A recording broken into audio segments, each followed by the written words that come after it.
কাজিৰঙা ৰাষ্ট্ৰীয় উদ্যানৰ কাঠনিৰ মাজত চলিল এস্কেভেটৰ। এস্কেভেটৰেৰে উভালি পেলাইছে উদ্যানখনৰ প্ৰকাণ্ড প্ৰকাণ্ড গছ। গছৰ শিপা পৰ্যন্ত খান্দি উলিয়াইছে এস্কেভেটৰেৰে।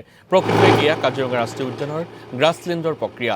উদ্যানখনত তৃণভূমিৰ বিপৰীতে দিনক দিনে বৃদ্ধি পাইছে কাঠনিৰ সংখ্যা, যাৰ বাবে সংকুচিত হৈ আহিছে তৃণভূমি অঞ্চল। তৃণভোজী বন্যজন্তুৰ বাবে খাদ্যৰ অভাৱ হোৱাৰ আশংকা। সেয়ে নতুন ঘাঁহ গজিবৰ বাবে জ্বলাই দিয়া হয় পুৰণি ঘাঁহসমূহ।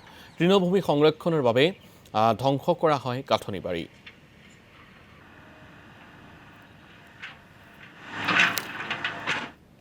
হয়, আমাৰ কাজিৰঙাত মেগা হেৰ্বিভৰ পপুলেশ্যন বেছি আছে। এতিয়া আমাৰ গড়, মহ, হাতী এইটো পপুলেশ্যন বেছি আছে। চ' সেইটো পপুলেশ্যনক ছাষ্টেইন কৰিবৰ কাৰণে আমাক গ্ৰাছলেণ্ড যিমান আছে এইটো মেইনটেইন কৰিবলগীয়া হয়।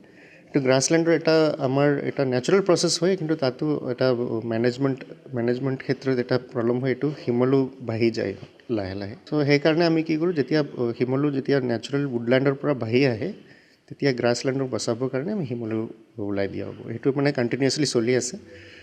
আমি যোৱাবাৰ এটা মডেল পেটছো আমি বনাইছোঁ, তেনেকৈ বাগৰিত এটা গ্ৰাছলেণ্ড ৰেষ্ট'ৰ কৰা হৈছে।